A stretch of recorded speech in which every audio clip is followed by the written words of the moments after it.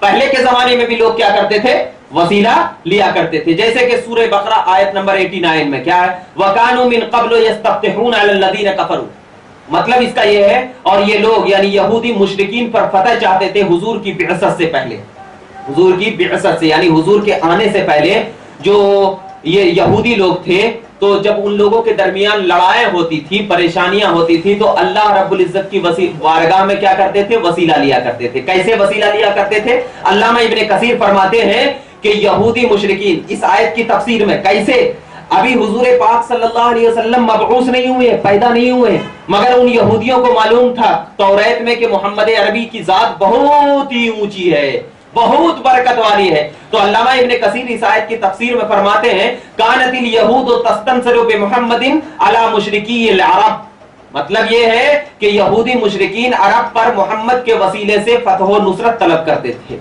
ابھی رسول بعثت نہیں ہوئے، پیدا تو ہو گئے لیکن ابھی ظہور نہیں ہوا۔ نور محمدی تو بن گیا لیکن ابھی ظہور نہیں ہوا۔ نور محمدی تو ساری کائنات سے پہلے پیدا ہوا، اور اس کائنات سے پہلے پیدا ہو کر اللہ رب العزت نے اپنے قرب خاص میں رکھا تھا، آپ کو معلوم ہے، کیونکہ اللہ کے نبی نے فرمایا، جب حضرت لوگوں نے پوچھا یا رسول اللہ آپ کب پیدا ہوئے، تو اللہ کے نبی نے فرمایا اول ما خلق اللہ نوری، سب سے پہلے اللہ نے میرے نور کو پیدا کیا، میرے نور کو پیدا کیا۔ پیدا تو ہو گئے، بعثت یعنی ظہور نہیں ہوا تھا، ظہور نہیں ہوا تھا۔ تو ظاہر ہونے سے پہلے بھی یہودیوں کا یہ نظریہ تھا کہ اگر مشرکین پر ہمیں مدد ملے گی تو محمد کے وسیلے سے ملے گی۔ تو ہم تو کہتے ہیں کہ وہ یہودی اچھے ہیں آج کل کے لوگوں سے جو یہ کہتے ہیں کہ نبی کا وسیلہ نہیں لیتے۔ ارے جب بعثت سے پہلے محمد عربی کا وسیلہ لینا جائز ہے تو محمد عربی کا اس ظاہری دنیا سے پردہ فرمانے کے بعد وسیلہ لینا کیوں نہیں جائز ہوگا؟ جس کا آنے سے پہلے جائز ہو تو جانے کے بعد کیوں نہیں جائز؟ یہ تو نظریہ ہے نا۔ اور ہم نہیں کہہ رہے، علامہ ابن کثیر جن کی، اور علامہ ابن کثیر آپ کو بتا دیا تھا کہ کس کے شاگرد ہیں، ابن تیمیہ کے، ابن تیمیہ کے، ان کو ہم بھی مانتے ہیں وہ بھی مانتے ہیں۔ تو یہ بات کیوں نہیں مانتے ہو کہ انہوں نے کہا کہ محمد عربی کے وسیلے سے مشرکین پر کیا ملتی تھی، فتح و نصرت، یعنی فتح ملتی تھی، اور یقین تھا کہ جب جب محمد عربی کا وسیلہ لیا گیا تب تب ان یہودیوں کو فتح ملتی رہی، تب تب ان یہودیوں کو فتح ملتی رہی۔ اور اس آیت کی تفسیر میں تو کم سے کم ایک نہیں 21 تفاسیر ہے، 21 تفاسیر ہیں جس میں یہ بات لکھی گئی ہے کہ یہودی مشرکین پر اگر فتح حاصل کرنا چاہتے تھے تو کن کے وسیلے سے، محمد عربی کے، اور انہیں فتح بھی ملتی تھی۔ میں آپ کو بتا دوں کہ کون کون تفسیر ہے لوگوں کو تاکہ نظر میں آئے۔ تفسیر مجاہد، تفسیر غرائب القرآن، تفسیر جامع البیان، تفسیر معالم التنزیل، تفسیر کشف الاسرار، تفسیر زاد المسیر،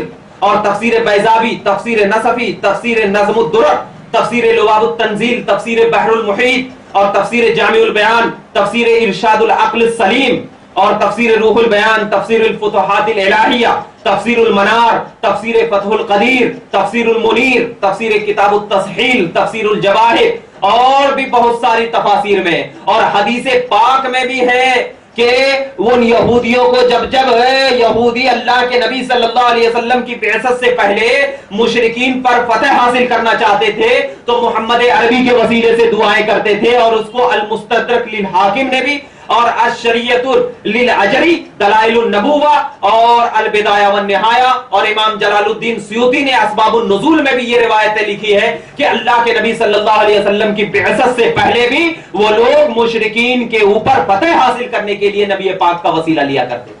تو اب اتنی تفاصیل کون جھٹلا سکتا ہے؟ اتنی تفاصیل کوئی جھٹلا سکتا ہے؟ نہیں جھٹلا سکتا. تو قرآن نے ہمیں نظریہ دے دیا کہ اگر ہم اللہ کے قرب حاصل کرنا چاہتے ہیں اور اللہ رب العزت کی بارگاہ میں اپنی دعاؤں کی مقبولیت حاصل کرنا چاہتے ہیں تو ہمیں کچھ اور نہیں کرنا بلکہ اللہ کے نبی کا وسیلہ لے لو. اللہ رب العزت ہماری دعاؤں کو قبول کر لے. اور صرف نبی کا نہیں بلکہ اللہ نے وابتغوا الیہ الوسیلہ کہا، وابتغوا الیہ الوسیلہ کہا. اور میں نے آپ کو پہلے ہی بتایا کہ اس میں نبی بھی داخل ہو سکتے ہیں، اس میں نیک عمل بھی داخل ہو سکتے ہیں، اس میں ولی بھی داخل ہو سکتے ہیں، اور اس میں ہمارے نیک جذبات بھی داخل ہو سکتے ہیں. اگر ان تمام لوگوں کا وسیلہ اگر ہم اللہ رب العزت کی بارگاہ میں لیں گے تو اللہ تبارک و تعالی ہماری دعاؤں کو قبول کرے گا، ہماری دعاؤں کو قبول کرے. یہ تو قرآن کا نظریہ ہوا کہ ہم قرآن تو ہمیں بتا دیا کہ نبی پاک صلی اللہ علیہ وسلم کا وسیلہ لینا، نیک عمل کا وسیلہ لینا اور ہم تمام کو ولیوں کا وسیلہ لینا یہ بالکل جائز ہے. اور یہ قرآن اور مفسرین کی تفاسیر سے بالکل ظاہر بات ہو گئی ہے کہ وسیلہ لینا جائز ہے. اب آئیے ایک اور قرآن کی دلیل دیتا چلوں. کیسے؟ اب ذرا آپ کو حضرت یوسف اور حضرت یعقوب علیہ السلام کا واقعہ معلوم ہوگا کہ حضرت یعقوب علیہ السلام کی آنکھ کیا ہو گئی تھی؟ بینائی چلی گئی تھی حضرت یعقوب علیہ السلام کی آنکھ سے. تو کیا حضرت یعقوب علیہ السلام کو یہ یقین نہیں تھا کہ اللہ تبارک و تعالی ہماری آنکھوں کی روشنی عطا کرتا ہے؟ کرتا ہے نا یقین. ارے اگر آپ بولیں گے یقین نہیں تھا تو کافر ہو جائیں گے، کیونکہ حضرت یعقوب نبی ہیں، تھا نا. اور ہمارا تو نظریہ یہ ہے کہ دیتا اللہ ہی سب کچھ ہے، بس وسیلہ تو بنا کر دے. جیسے دیکھو اب ذرا دیکھنا آیت کریمہ پڑھ رہا ہوں میں، سورہ یوسف آیت نمبر 93. کیا؟ اذهبوا بقمیصی ھذا فالقوه علی وجہ ابی یاتی بصیرا. فرمایا کیا میری یہ قمیص لے جاؤ اور اسے میرے باپ حضرت یعقوب کے چہرے پہ ڈال دینا، وہ بینا ہو جائیں گے. وہ کیا ہو جائیں گے؟ بینا کا مطلب اکھیارے ہو جائیں گے، یعنی ان کے آنکھوں کی روشنی جو جا چکی ہے وہ آنکھوں کی روشنی واپس ہو جائے گی. کون کہہ رہے ہیں یہ؟ حضرت یوسف علیہ السلام. کون ہے؟ نبی. نبی حضرت یوسف علیہ السلام دعا کرتے، مولا میرے باپ کی روشنی کو لوٹا دے. ہمیں یقین ہے ان کی دعا سے اللہ روشنی کو لوٹا دیتا. لیکن حضرت یوسف علیہ السلام بھی آج کے لوگوں کو دیکھ رہے تھے کہ آگے چل کر وسیلہ کا انکار کریں گے تو لے جا میرے نبی، میرے جسم سے جو یہ کپڑا ٹچ ہو گیا ہے، یہ جو میری قمیص میں پہنے ہوا ہوں، اللہ رب العزت میرے قمیص میں بھی اتنی برکت دیا ہے کہ اگر وہ قمیص کسی نابینا شخص پر بھی ڈال دیا جاتا ہے تو وہ نابینا شخص اکھیارا ہو جاتا ہے. تو اب ذرا بتاؤ، جب حضرت یوسف کی قمیص کی برکت سے کوئی شخص نابینا ہو وہ بینا ہو سکتا ہے تو میرے نبی کی ذات میں کتنی طاقت ہوگی کہ وسیلہ لینا کیوں نہیں جائز ہوگا. اور میں آپ کو بتاتا چلوں، اللہ کے نبی صلی اللہ علیہ وسلم نے حدیث پاک میں فرمایا یہ جو تمام 1,24,000 کم و بیش انبیاء کی ذات ہے اور 313 رسولان اعظام کی جو ذات ہے، ان کو جو نبوت اور رسالت ملی میری وجہ سے ملی. ان کی وجہ سے ملی؟ نبی کی وجہ سے ملی. تو جب نبی کی وجہ سے جن کو نبوت و رسالت مل رہی ہو ان کے وسیلے سے نہیں بلکہ ان کے کپڑے کے وسیلے سے آنکھوں میں روشنی آ سکتی ہے. یا رسول اللہ آپ کی تو ذات بالکل قابل قدر ہے، اگر کوئی نیک بندہ آپ کا وسیلہ لے کر کے تو دیکھے انشاءاللہ آپ کے وسیلے سے دعائیں قبول ہوگی. اور یہ میں نہیں بلکہ تفسیر جلالین میں فرمایا جاتا ہے کہ جس بھی مصیبت زدہ پر وہ قمیص رکھی جائے اسے عافیت مل جائے گی. یہ صرف حضرت یعقوب کے لیے خاص نہیں تھی کہ حضرت یعقوب کو آ گئی، نہیں بلکہ جس بھی مصیبت زدہ کیسی بھی بیماری کا کوئی بھی بیماری ہو اگر وہ قمیص رکھی جاتی تھی تو اس قمیص کی برکت سے اللہ رب العزت اس کی بیماریوں کو دور کر دیتا تھا. اور تفسیر قرطبی، تفسیر کشاف، تفسیر فتح القدیر، تفسیر نصفی، ان تمام تفاسیر میں بھی یہی بات موجود ہے کہ ان قمیص کو جن بھی لوگوں پر، جن بھی بیمار لوگوں پر رکھا گیا، اللہ رب العزت نے اس قمیص میں ایسی طاقت عطا فرمائی حضرت یوسف کی برکت سے کہ اللہ رب العزت کے نے طاقت و قوت جو دی، اللہ رب العزت کے طاقت و قوت دینے کی بنیاد پر، اللہ تبارک و تعالی کی طاقت و قوت دینے کی بنیاد پر ان کی بیماریاں دور ہو گئی۔ تو اب ذرا بتائیے یہ آیت ہمیں کیا بتا رہی ہے؟ کہ اللہ رب العزت کی بارگاہ میں وسیلہ لینا اگر جائز نہ ہوتا تو پھر قرآن غلط ہوتا؟ قرآن غلط ہوتا؟ قرآن تو غلط نہیں ہے، قرآن کے ایک ایک لفظ پر عمل کرنا واجب ہے۔ جب قرآن کے ایک ایک لفظ پر عمل کرنا واجب ہے تو جو شخص قرآن پر عمل نہ کر رہا ہو اور قرآن کی بات کو نہ مان رہا ہو، اگرچہ وہ انٹرنیٹ پہ آوازیں دے رہا ہو، پھر بھی وہ کافر ہے، پھر بھی وہ کافر ہے۔ اگر وہ لوگ قرآن پر صحیح عمل کرتے تو وسیلہ کو شرک اور بدعت نہیں۔ اب ذرا دیکھیے اللہ رب العزت کی بارگاہ میں وسیلہ لینا تو، لیکن اللہ رب العزت کی اگر بارگاہ میں وسیلہ لینا تو اللہ رب العزت سے یہ دعا کرنا نا کہ اے اللہ ہماری دعاؤں کو قبول کر لے، وسیلہ کے ذریعے ہماری دعاؤں کو کیا کر لے؟ قبول کر لے۔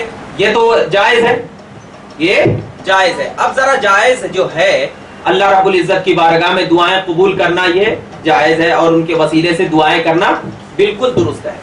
تو اب ذرا بتائیے کہ جب ان کے وسیلے سے دعائیں کرنا بالکل درست ہے تو اللہ رب العزت نے یہ تو پیاری بات بتا رہا ہوں، بہت پیاری بات۔